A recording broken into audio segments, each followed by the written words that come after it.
Good evening, sports fans, and welcome to the All Balls Sports Show. Brought to you in part by Truelove's Pizza and Grits at 1144 Riverside Drive. A discussion of any and all sports, local, regional, and national. And now, here are your hosts, Dan James, Eddie Bobo, Ty Cobb, and the coach, Vance Ballou. Thank you, Bill Jones. Welcome into the All the Ball Sports Show for the 6th day of December 2018. Tomorrow, Pearl Harbor Day. Yep.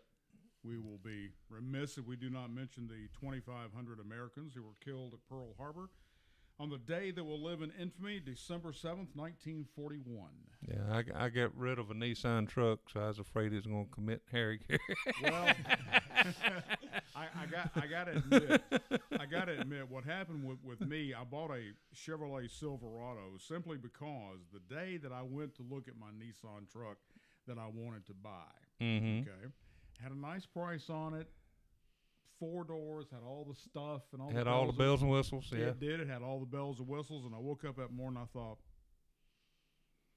no, I think I'll go with a Chevrolet. Yeah, yeah. But it's okay. I mean, you know, drive the USA in your Chevrolet. Thank you very much. So, you know, no hard feelings here, folks. It just don't hold it against me.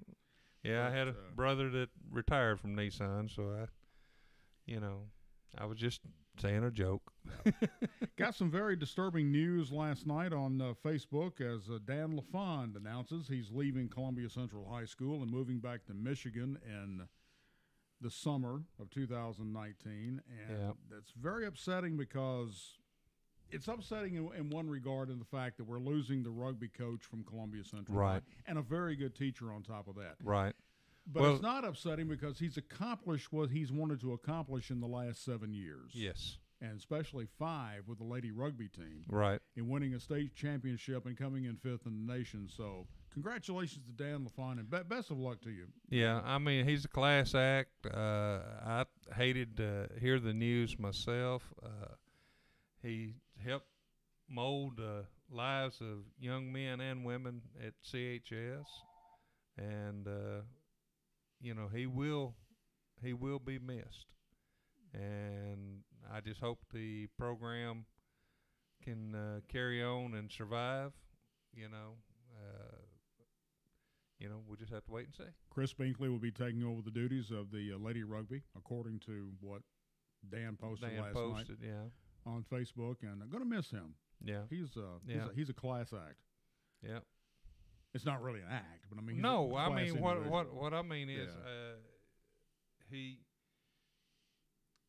went into his coaching wholeheartedly. Oh, yeah. I mean, you know, both as a freshman football coach, and then later as strictly the girls rugby coach, and whenever he'd get them out on the field, those girls out on that field, and just before they'd start, they'd have their little chant, and man, it was just like, all right, now go out there and rip some heads off, and let's get this thing over with. You know?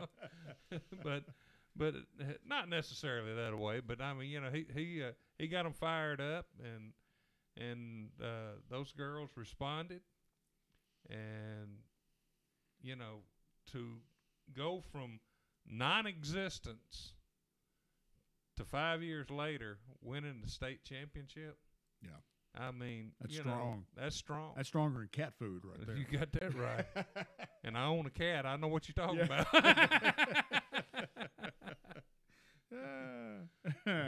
But congratulations to Dan and Allie, and best of luck to you for whatever your future endeavors are. And I can understand, you know, family. You know that to me, you know, family's first, and you know they're wanting their children to be raised with their cousins, and I can understand that. I mean, you know, so my hat's off to them that way. But we're going to miss them. But wish him best of luck for him and his entire family. Absolutely. I wish we could get them to move down here and stay. Well, yeah. But that's not going to happen. So Just saying. everybody take a breath, and everything will be fine. I want to thank everybody who came out for Foster Party of Eight's Christmas show last Saturday night at Columbia Central High Gym. It was, if you missed it, folks, I'm telling you what, it was phenomenal. When you combine the Columbia Band along with Foster Party of Eights and Susan Manning's chorus that sang along with them, and all the strings and the horn section, and Barney Burns and Michelle Yance doing the lead vocals, and Olivia Simmons and Scott Van, which is Tommy Van's son, Right. one of his two twins, and it was just I cannot describe how good it was. You Gave had you to be goosebumps, there. huh? Oh yeah. And I had the pleasure of introducing them for the beginning of the show, and that was a lot of fun. I get a lot of pleasure doing things like that. So anyway, but if you missed that, catch it next year, and don't miss another one ever. Just I'll try my best, man. thank you very much. Sorry I missed this one. This gentleman sitting across from me made mention to his dad today that I haven't interviewed him in 10 years. Well, there's a reason for that. Yeah. What you been doing the last 10 years? Been all over the world a couple times. Now, hang on a second. I've lost your microphone. One of these two is not working. Let's try this. Let's try that. Working? Yeah. No, you're better. I think it's better. Let's see. Hello? Yeah, there you All go. right. There you go. You graduated in 2008. 2009. I'm thinking football year. Oh, yeah. 2008 So that would have been the last time I would have talked to you. So what have you been doing the last 10 years? Well, went to West Point for 4 years, and then I've spent the last almost 6 years now active duty Army as an infantry officer. So been kind of all over the place the last 10 years, I'd say. Yeah, but see, you didn't fill in the blanks, man. You got married in between. Yes, I did. Got married. And Beautiful ceremony at United Methodist Church. If you didn't go, you should have been there. had a great reception at Buckets afterwards. Yes, you did. Unfortunately, yeah, we did make it We did make it for that, didn't we? Yeah. And so tell me, Will, about your time at West Point, because that's a big deal. I mean, that's something that not everybody gets a chance to do. Can you tell some of it though? That's the next. What do you want to know? All the gory details. All right, for example, I mean, a lot of people talk about, when you go into the Navy, it's a plebe deal and all that kind of stuff. Yeah. What is it with West Point? So West Point has the same thing. Your first year, you're a plebe. So I think the Navy calls it you're lower than well crap on the bottom of the sea. Well, Yeah. it's no different at Army. You're Okay. basically you have no rights. You're not really a citizen yet. So your first year, you have to greet all the upperclassmen. You have to take out their trash. I wouldn't say they haze you, but you have to know what all the meals are coming up, because that's what everyone really cares about. Is what's lunch going to be today? Mm-hmm. And if that you kind of don't stuff. know, you may be doing a little corrective punishment, or and the corrective punishment would be in the likes of. push-ups, or Oh, okay. just little things, stuff like that. But Run around in your skivvies. oh no.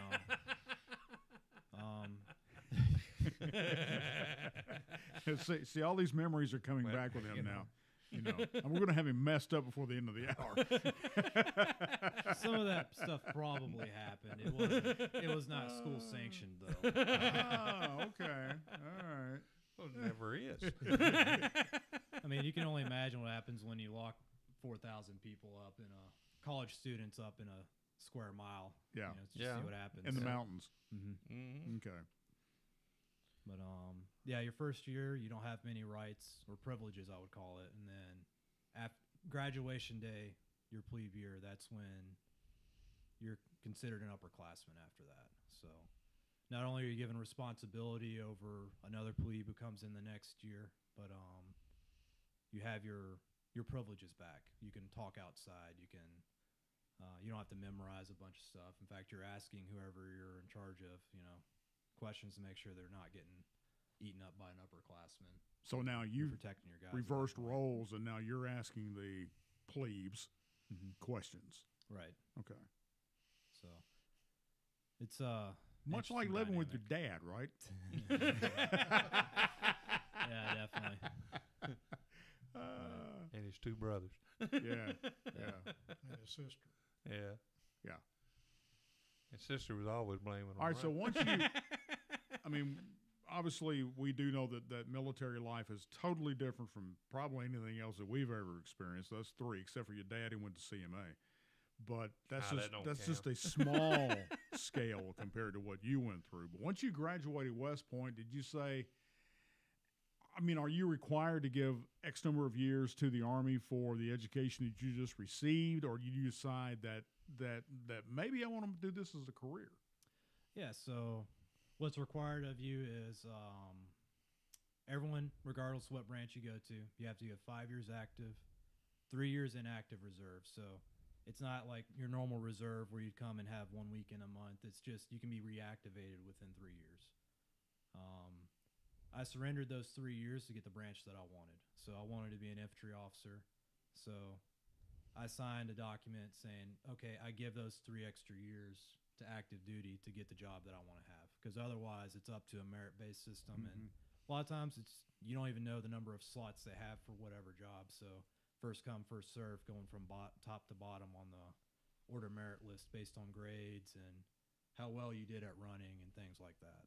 So I gave those extra 3 years to get infantry officer because that's what I wanted to be.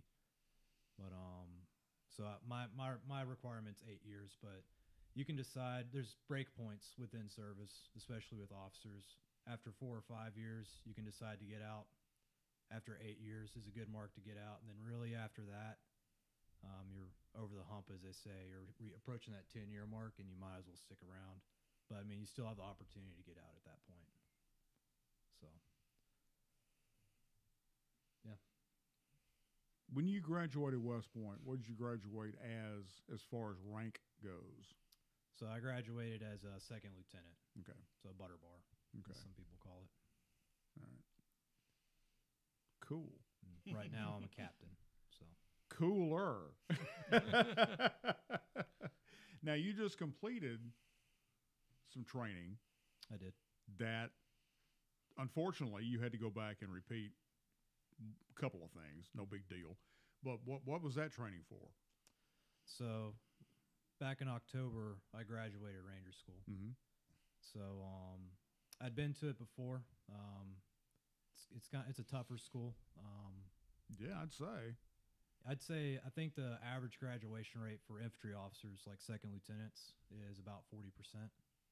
And then, and of course, I was on the other end of that as a second lieutenant, but I came back as a captain and was able to get through it. So I think beyond captain years, the rate of infantry officers who have a Ranger tab is a little bit higher. But I was one of the guys that was an older fella, as everyone called me. I actually got called old man a couple times. I'm not even that old, not even 30 yet. But most people going through the training are between 18 and 22 years old. Well, you got to remember, though, during World War II, anybody that was 21 and up was called an old man. So, Yeah, that's true. So I was old man for 3 months. So have through you that training. noticed a change in your pay rate yet to being captain? Oh yeah, definitely. Oh, okay. It goes up with the rank as well as the number of years you're in. So I've had a couple pay raises since I first came in. Cool. So. See, that makes Daddy smile too. Oh, yeah. And I know. And he can- Hey, I know you're proud. he can I make know it you're a career, too. Hey, right? I know you're proud, Papa. I understand that. And you can tell them where you're fixing to go. Oh, so next week my wife and I will be moving to Fort Bragg, North Carolina. So we were previously we were stationed at Fort Bliss out in El Paso. Mm-hmm. Some would say it's not the most blissful. And that's place. where my brother was in 1967, I think it was. And everyone, I believe, in his area went to Vietnam, and he went to Korea. So he was in Fort Bliss, Texas. And Tom spent, once he got out of regular Army, then he went into National Guard, and he spent the rest of his career doing that. So. Well, El Paso's definitely grown up a lot since. Well, I'm sure it has since 1967. 1967. Yeah, yeah. Yeah, they've got one less cactus now. I'm sure we dug up a few while I was there too. Army life, gotta love it. What? When they always be jumping out of airplanes instead of. Perfectly good airplanes. Look. Being a pilot, I can tell you, I have never found a reason to jump out of a perfectly good airplane. Well, the first time they opened the door and I saw the jump master stick his head out to make sure that we were coming up on the landing zone, I didn't want to jump out of a perfectly good airplane either. I thought it was kind of crazy, but. What kind of plane did you jump out of first? So first plane I jumped out of was a C-17. Yeah. Okay. And that plane's a Cadillac. Yeah. It's got 4 jet engines. The plane goes down to stalling speed, and then they lower the rear end. The rear end of it lowers as it's going down to stalling speed. And then there's no turbulence or anything. You line up, and you just go out the door when it's time to go. The C-130, however, much smaller, the little brother. It's got turboprop instead. Everyone's crammed in there like sardines because it's a smaller plane. And that thing is shaking the whole time. You know why it's shaking? Oh, do I want to know why? Yeah, you do. Yeah, you do. Because it is just before going to stall.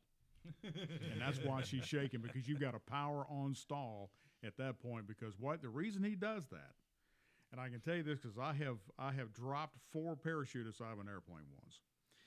The reason you do that is because once that weight comes off of that aircraft, the nose of that bad boy goes straight down. Oh. Yeah, then he's pulling back as hard as he can on that yoke to get that nose back up again because he's lost all that weight. And your weight and balance. You learn all this stuff in ground school. I didn't understand why things they did until I really figured out in the air that that's why things happen. So it's all a weight and balance issue. Because you're taking, well, how many did you have on board? Oh, Lord. My last jump, we jumped out of a C-130, and we had, I want to say we had probably 60. I think it was 60 on board, close to it. Okay, 60, and the weight of each individual will be what? I'd say the average individual is probably about 180.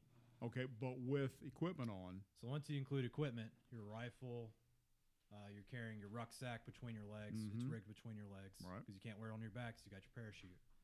I'd say the average individual is weighing somewhere between 300 and 350 pounds. Okay, then you multiply that and get that kind of weight coming off the back of that aircraft. That pilot, he ain't playing. No. now before you hit the ground, do you drop your rucksack? You do. It's got a. Hey, careful what you're saying here, man. Hey, I know it's a family show. I know. So you don't want to jettison it because someone's down below you. Right. Let's say you want a 100-pound rucksack hitting someone. Right. But it's called a hook pile tape lowering line. It's 15 feet long. It's got Velcro, and then once you hit 200 feet, you don't want to do it before that because it'll start oscillating. But you pull on it, and it drops down 15 feet. You don't want your rucksack to oscillate, baby. I'm telling you, just saying. That's when you go foot, butt, head, as they say. Oh, okay. And you get drug afterwards. Well, good. Yeah, there was a young man from Columbia years ago that he was an airborne, and he was telling me about the first time that they jumped out of a plane. It was C-130, and he said that they left the plane. Of course, he said, they was hooked to a static line, and it pulled the ripcord for him. Said he was drifting along there. He said it was just calm, He said all of a sudden he hears his voice, "Check your canopy." He goes, "God." And they said he looked down on the ground. He said he could see this Jeep about the size of an ant, but it had speakers on it, and there's guys on the ground. Instructors down there. Saying, "Check your canopy."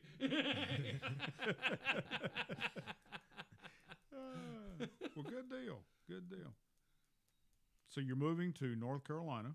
Yep. And you will be a Tar Heel. And you will do what once you get there? So as of right now, I'm going to 1st Brigade, 82nd. I'll be on brigade staff or battalion staff. They haven't decided what to do with me yet. Like what slot I'm going to go fill. But I'll be on staff for about a year, and then whenever my spot in the company command queue comes up, brigade commander will assign me to a company, and I'll be a company commander. Good deal. So I'll have a company of about 150 paratroopers that'll be under me. Excellent. So that's what you've been doing the last 10 years. Nothing big. Nothing big. Nothing to it. Hey, guess who has joined us, boys and girls, for our segment of the program is Maurice Patton. Nostradamus. From Nostradamus. I'm old school. But you're only that during football season. Yeah. What? Yeah, we don't try to do that during basketball season. Football is hard enough as it is.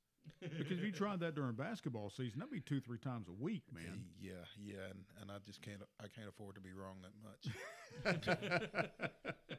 So what were you scoping out today as far as sports goes? Well, the biggest thing that we were working on, I guess, is the East-West All-Star game that'll be going on up in Clarksville tomorrow night. We've got a couple of coaches and a couple of players, all from Columbia Academy, that will be involved in that. Charlie Lansdale, who was an assistant for the West last year, is head coach of the West this year. Well, cool. He's taken his defensive coordinator with him, Seth Anderson, and also a couple of his players, Anderson Porter and Rush Lansdale. So I think Rush kind of made it on his own, though. I don't think his daddy had much to do with it. No, I don't think so. But, no, he's a good player. He is a good player. He is set to sign, actually, with Tennessee Martin on the 19th, 2 weeks from yesterday, during the early December period that just went into effect. This will be the second time around for that. So he'll be signing with the Skyhawks. Cool. Good-looking kid. They list him 6'3", 194. I think he's a little bit bigger than that. But going to go over there and play safety unless he grows into linebacker, which wouldn't surprise me. So Good deal. yeah. Hey, we would mention, too, that Bruno Reagan was mentioned all SEC. Mac Reagan's son. Well, what a beast that guy is. He is a beast. We've talked about him on this show quite a bit, with and without Mac. And I tell you, I had the good fortune to see him wrestle at Clarksville High School. Oh, did you? Yeah. Is he all that Mac says he is? And then some. Yeah, I thought so. Yeah. He was definitely all that in a bag of chips, a big bag of chips. Yeah, he was, and a pro judo champion too. He's a heck of an athlete, man. Yeah. And I mean, I think that athleticism has really played well for him in the trenches in the Southeastern Conference, and I think he's going to make a little money before it's all said and done. I think what I enjoyed the most was that picture of his mom and Mac and Bruno standing on the sidelines of Vanderbilt Stadium, and that big smile he had, man. I mean, he looks like he's just a gentle giant. He I've not had a chance to really see him play football, but I have seen him wrestle, and until he got on the mat, that's exactly what he was. But once he crossed that line, and I'm sure it's the same way in football, you didn't want to be the other side of him. So, well, what else is going on in sports, man? I mean, you were one. First of all, you finally made it back from. Oh God! Don't. From Wisconsin. Hey, yeah, that was a little bit of an ordeal. Over Thanksgiving break, his lovely better half talked him into going to Wisconsin, and he never got back. You know, I mean, the weather changed on you. Well, I mean, when you're going through Chicago this time of year, you don't want to go through Chicago this time of year. Yeah, basically that's it. Because one year we had a guy that worked at the radio station that I formerly worked for, that shall not be named, and he you got one of those too, huh? and he wanted to go home to Wisconsin, okay, for he and his lovely bride. And we had to fly into Milwaukee, Wisconsin, which is north of Chicago. It's on a 180-degree radial from Murray County. I'm not kidding you, because that's what we had to file flying out of Milwaukee. Oh, okay. Nastiest bunch of people I've ever met in my life as far as rude. Really? In Milwaukee, Wisconsin. If you're from Milwaukee, I don't make apologies for you. You should be making apologies to me, because it was. I mean, we asked for fuel. They said you're going to have to get it yourself. It's too cold. We're not going out on the tarmac. Blah blah blah blah blah blah. There's coffee over there, but it's going to cost you 25 cents or whatever. I'm like, forget it. Just forget it. But anyway, that's, You don't hold a grudge, do you? no, not me. Not for more than 10 or 15 years. I hear you. Maybe 20 at the most. But I understand at this time of year, and the thing is, we filed direct out of Milwaukee, and the guy said at O'Hare Tower, he said, "Can you get to 15,000 feet? How fast would it take to get to 15,000 feet?" Well, the gentleman who was piloting the aircraft, who shall remain nameless because I love him too much, he says, "I can get there in 2 minutes." Not in what we were flying, he could not get there in 2 minutes. But anyway, we get to altitude. Below us are 747s coming off the ground at O'Hare. This is on Thanksgiving, same time that you're up there. So, but it's beautiful at night, late afternoon, sun's going down. You can look over the lake, and it's beautiful. You can see the lights of Chicago, Indianapolis is it's so clear. It's severe clear. And you can see all the lights and everything. And I looked at him and I said, "Get me out of this place." I said, "This is dangerous. Get us out now." Well, it was one of those deals where, nobody wants to hear about how the sausage is made. They just want to Exactly. eat. But, Yeah. I didn't know the whys and the wherefores. I just knew that, for about 12 hours, nothing was going into or out of Chicago, and I was trying to get out of Eau Claire. First flight was supposed to have been at 5:38. 5:38 a.m. I finally got out of there at 7 p.m. So suffice it to If say, anybody followed him on Facebook during that time, it probably wasn't a good idea. it was intense. I was, And then I would text him privately. which was for the best. Yeah, I figured it probably was because Yeah. you didn't want to go public with that. Yeah, no, but suffice it to say, I did get home, and no lives were lost, so life is good. Yeah. But you were asking me what was going on. Let's see, we've got like I said, we've got the East-West All-Star game. Yep. Wrestling. There's been some wrestling going on, not as much as we would have liked, but there's been some wrestling going on. Big match Tuesday. Mm-hmm. Spring Hill goes over to Columbia Central. Oh, You guys should go. what am Seriously. I doing Tuesday? Oh, I got a show. No, we don't. We're on Thursdays now, aren't we? Okay. Y'all should go. Seriously. Yeah, we should. You've not been? Have you been to a high school wrestling? No, I match? have not. Yeah, you Now, do should they go. wrestle in the back gym and the auxiliary gym now? I don't know. Last year I went to one Central match and they had it in the auxiliary gym. Okay. I don't know Central's basketball schedule Tuesday. I think they'll probably be in the auxiliary gym. I think all the matches outside. I know that next Friday is home with Franklin County. And tomorrow night is home against Coffee County. Right. But I don't know Tuesday. No idea. Unless it's a, big district key thing or whatever, it'll probably be in that auxiliary gym. Yeah. But regardless, you guys should go. I mean, Well, remind me. I will. Send me a text. I will. I'll send you a text. But and obviously both those programs are in their second year. Spring Hill's had a lot of relative success for a second year program. Sent a kid to the state tournament last year. Yeah. He won a couple of matches there. They've gotten off to a pretty good start. Won a couple of matches late last week. Well, don't they have one guy that's undefeated right now? Or They've got a couple, but yeah, they've got a heavyweight who they had move in, Mason Jernigan. He's a junior this year. He's about 250 pounds, giving up 30, 40 pounds on a regular basis, but he's a power lifter apparently. Yeah. And it's been working well for him. So yeah, they've got some good talent over there, and Columbia Central has built their numbers up from last year. John Sandella said they finished the year with 8 guys last year. They've got 14 out so far this time, so they've almost doubled. And But where are they in the weight class, man?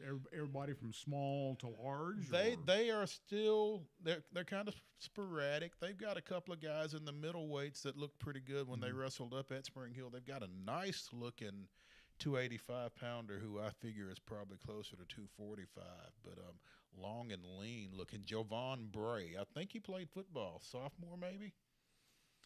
I think I remember that name. Yeah. Good looking kid. I mean, they've got some guys, if they stay with it, I think can do some damage here over the next little bit. But again, you're just getting the sport started, just getting the program started. They're going to need some patience, and as a wrestling parent, the only way to get good at wrestling is to wrestle, and you got to get out there on the mat, and hopefully these are some guys that, because they're late coming to it, it's easy to get discouraged. Hopefully they won't, and they can see some good things out of it, I think. But yeah, again, big match Tuesday over at Central. All right. Get over there. Well, text me. I will. Yeah, but, you know that this brain doesn't always. Yeah, thank you. And you're looking for me for help. We didn't have a high school wrestling team back in my day, but now they did one year have a wrestling team over at Whitthorne. And I remember one of the matches we had was against a school of the blind. And whenever you wrestle them, you got to always have one hand on them. You got to maintain contact. Maintain contact with them. And, and one of our best wrestlers happened to be Eric Scheidel. Now, Eric Scheidel is double jointed everywhere. There'd be a guy to have his hand behind his back. Eric could just bring it over top of his head. And it'd scare the guy so bad he'd let go of him. And then Eric could get on him and pin him, I've seen Tennessee School for the Blind wrestle a couple of times. And one, it's somewhat of a misnomer because they're not completely blind. Right. They are obviously blind. They're visually impaired, some of them, but they're not like totally blind. And so the first time you see them and you think they're blind, they can't see anything. They can see images, that kind of thing. Some of them. Right. Some worse than others. Some of them were totally blind. Yeah. But like you said, you have to maintain contact with them, and so they know where you're at and that kind of thing. But it's particularly fascinating to watch. Wrestling's a fascinating sport anyway, but particularly when you throw that dynamic into it. Right. Well, let's talk a little bit about the debacle, which almost was this past Saturday with Georgia and Alabama. What debacle? What was Kirby thinking? You'll have to ask a Georgia fan. Actually, you're asking what debacle? Yeah. I mean, really. Now, let me say this. And I say this in all honesty. Georgia had Alabama's number the first half of the game. I think Georgia had Alabama's number for longer than that. Right, so? Almost 3 quarters. Yeah. completely. I think they had it till it was 4th down and 11. Yeah, and they decided to do the fake punt. Which, when I saw them line up for the punt, and I looked down there and I said, there's fields on the field. And Alabama had seen that too. They just stayed in their regular defense,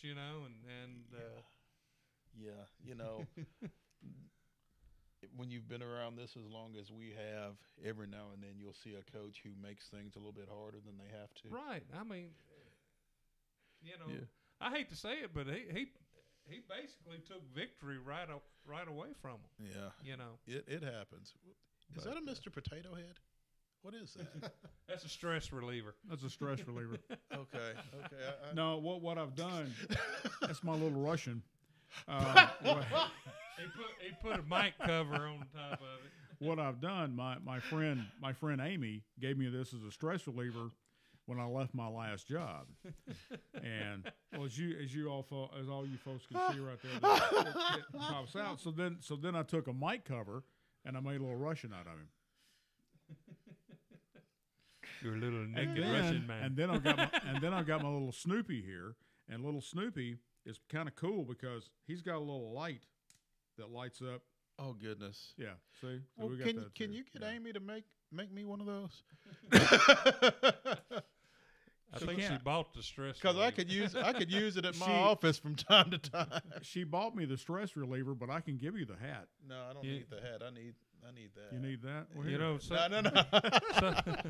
You need it more than I do, Hoss. Yeah. somebody If gave you me only a knew. stress relief ball one time, and apparently you're not supposed to throw it at somebody. This is the Well, that's stress relief. It though, relieves right? my stress. There you go. this is the Taco Bell dog. Yo quiero Taco Bell. Yeah. And then this was kind of reminiscent of our old pup, Shadow, which was Labrador. She was a Labrador mix, and that was for her. So, That's and this is Truelove's Pizza and Grits, who happens to be one of our sponsors, and we'll have pizza coming up shortly. Pizza's a good thing.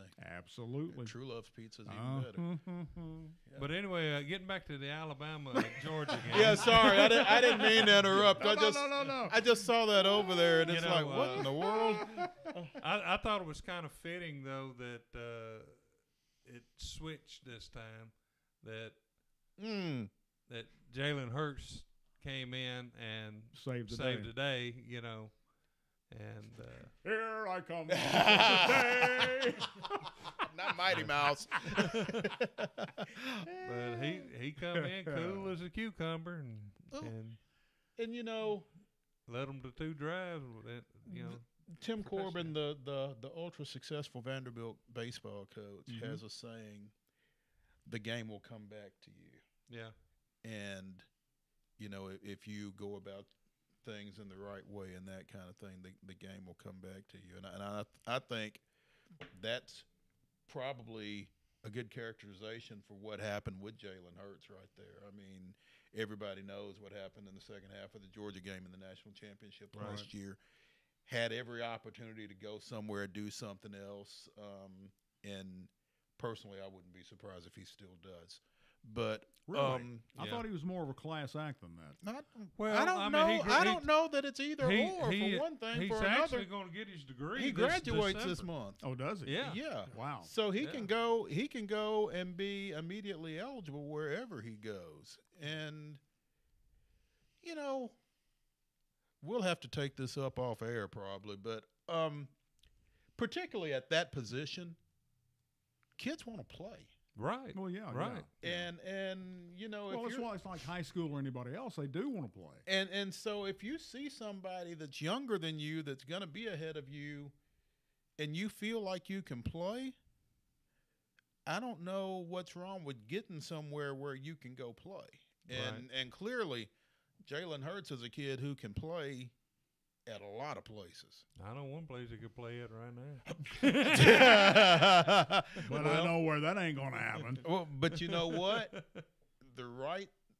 If the right guy was to get hired as offensive coordinator, It may happen. it might. I was going to bring that up a little bit later. Might as well do that. Hugh Freeze, is he the answer to the offensive coordinator position? Because That's what they're talking. I think that ship has sailed. I think somebody from higher up has put the kibosh on that one. Because nobody has picked him up yet. No. And they say the longer that happens, the less likely it is to happen for Tennessee. Right. I think somebody has said no. We're not going to do that. I think. But isn't that decision being made between Philip Fulmer and Athletic director. I don't think it is. really? Yeah. Not that specific Because of the decision. baggage he brings? Right. Okay. Because of the perceived baggage, because of the way he left Ole Miss, I think. Is there still NCAA involved? No, I don't think so. Okay. I don't think so. I just think that they don't want to deal No, with he'd that have to backlash. he still has to be cleared by the SEC. Uh, I think, but from what it's I just a understand, formality. yeah, but from what I understood, I think they've gotten that, Yeah. or I think they've been informed that that clearance would be See, it was forthcoming. funny. We was talking about 10 years ago. 10 years ago, we were sitting down in Lambeth, and Hugh Freeze wrote a number on a piece of paper and slid it across to him of what he was offering him on scholarship. Isn't that something? Yeah. And before that, he was coaching and winning girls basketball championships at Briarcrest. Yeah. Yeah. Yeah. I mean, when I covered Vanderbilt women, I covered a young lady, Ashley Early, who played for Hugh Freeze at Briarcrest, which is where. Has Vandy blind named side. a new athletic director yet? No, they have not. I was kind of wondering what that situation is going to do. You're not the Well, only you know, one. you were talking about Bruno being on the Yeah. SEC, all SEC second team. Did you notice there's not a single Tennessee player on first or second team? Duh. Wow. But let me Wow. ask you this: what is the holdup that Vanderbilt? Now you got insiders. I know this. I know that you do. What is the holdup that Vanderbilt is not hiring an AD? Yeah. I don't think they feel like there's any hurry. I think David Williams is going to continue to do the day-to-day until they get somebody. I think they would rather take their time and get who they feel like is the right person than to rush into something. Now, how long it takes to get the right person is anybody's guess. Are there any names that are being circulated? No, I think they're really playing it really close to the vest, and Wow. it's really. I know being somebody kept who could be available, who will be available. Urban Meyer. That's a whole different story. You're trying to say it's time for him to go into administration. Well, I mean, you know, it has come out that he does have a brain cyst, and you know that's That's what's what leads called- to his headaches. right. Yeah. Leads to all of his headaches and all that stuff. So you know, that's not what was leading to his headache against Purdue that night. no, they just played like crap that night. And, you know. And of course, I think Rondale Moore was leading to that headache that night. And Maryland had them beat and let them off the hook. I have never ever cheered for Maryland In your life, until that Saturday afternoon. Right. Yeah. right? But you know, I don't know what Vanderbilt's situation is as far as that goes. I mean, you hear a name pop up from time to time, but it's just really quiet. They managed to keep things quiet over there, which was really frustrating when I was covering them. But not only you, but every sports person in Nashville felt the same way. Yeah, they managed to Matter really of fact, keep things hush hush. I remember George Plaster used to have a running feud with Vanderbilt. on the fact. George Plaster really had a running feud with him. He got fired by him for that's true. several times. but he had a running feud, and a lot of people wanted to know, you know, why are we not getting any information from these folks? Because really, being a private school and a private university, you don't have to. No. And they do a good job with that. Yeah. They keep, when they want something to be hushed, it's pretty well hushed. So, But have you noticed that the conversation about a new stadium has all of a sudden gone away again? Well, I think everything, you know, falls in line behind the AD situation. Right. And you would have thought that with Derek Mason getting some interest from Colorado and some other type places, that might have kind of spurred them into some action. Right. But apparently that wasn't the case, and Colorado hired Mel Tucker today, the defensive coordinator from Georgia.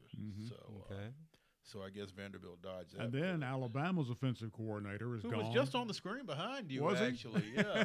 Mike Loxley, who was named the Broyles Award winner earlier this week as the nation's top college football assistant. So he's going to Maryland. He's going to Maryland. So Yeah. now will Hugh Well, Freeze and- end up at Alabama? And And you got the guy that was Well, let me throw- the head coach at Austin Peay took took a Charlotte. The took Charlotte Charlotte's job. job.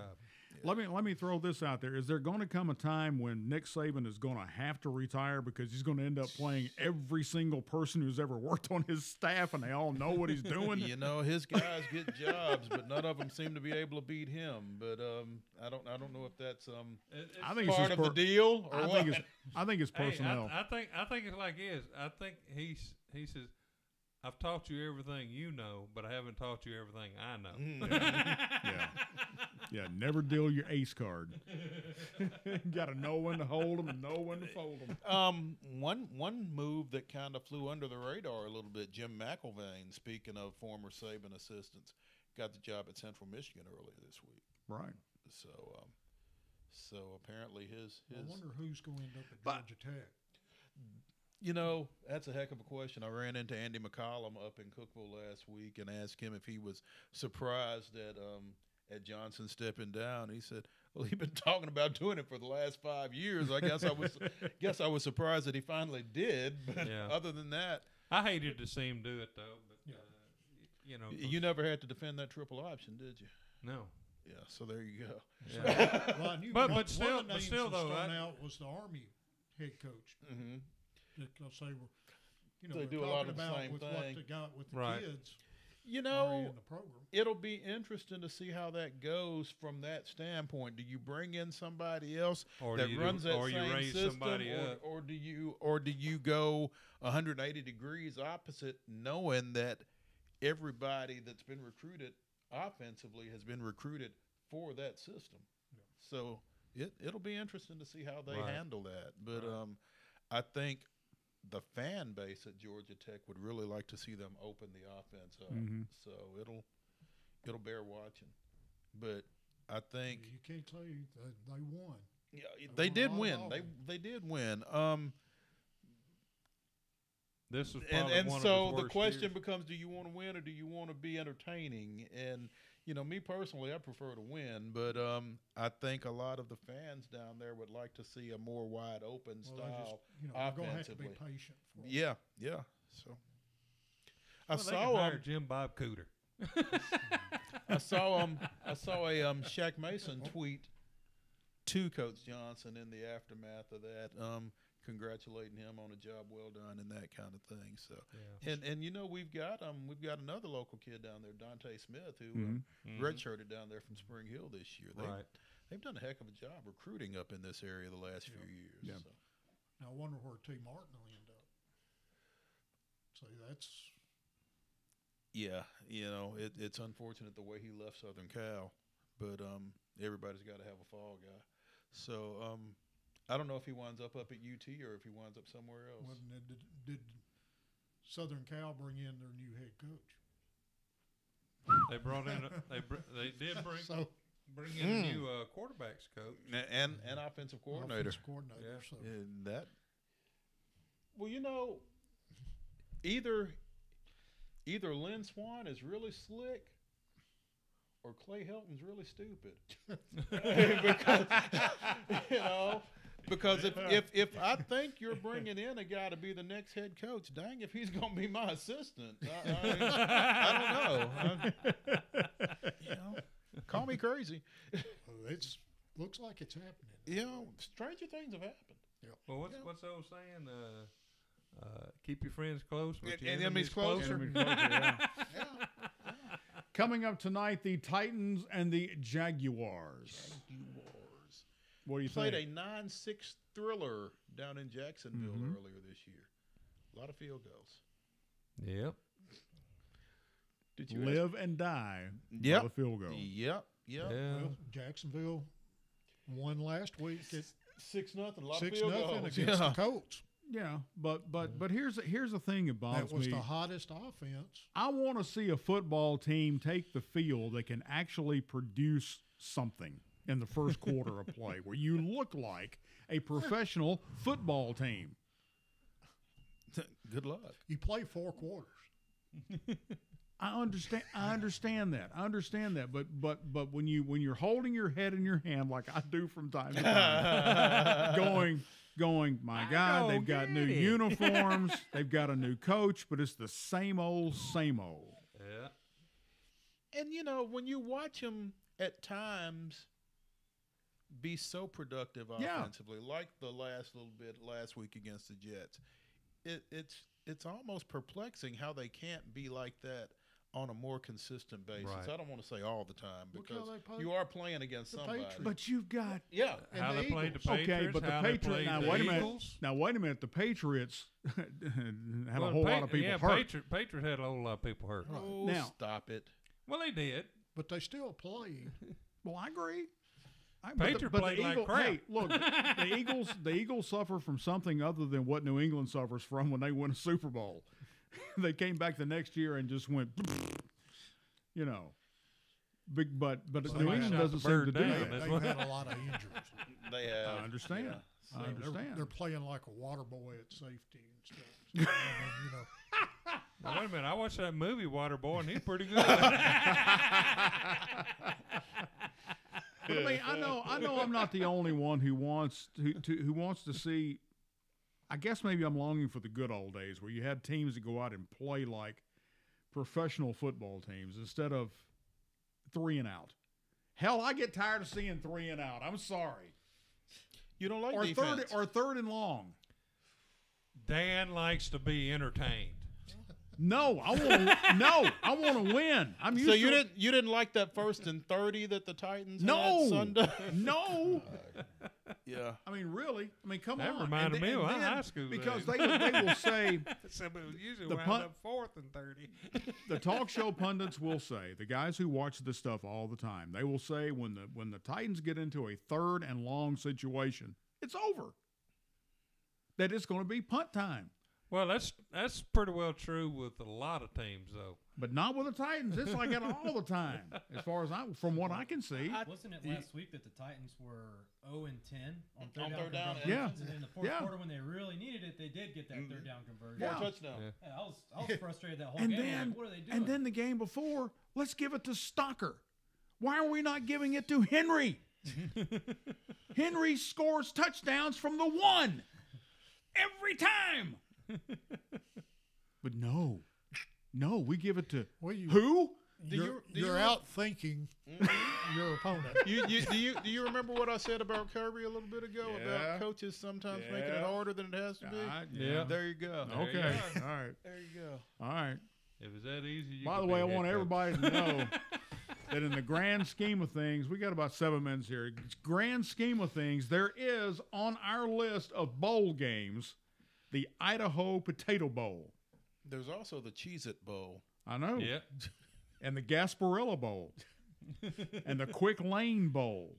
That's got Minnesota and Georgia Tech. Who wants to play a bowl in Detroit? Or who wants to play in Somebody Detroit? needs money.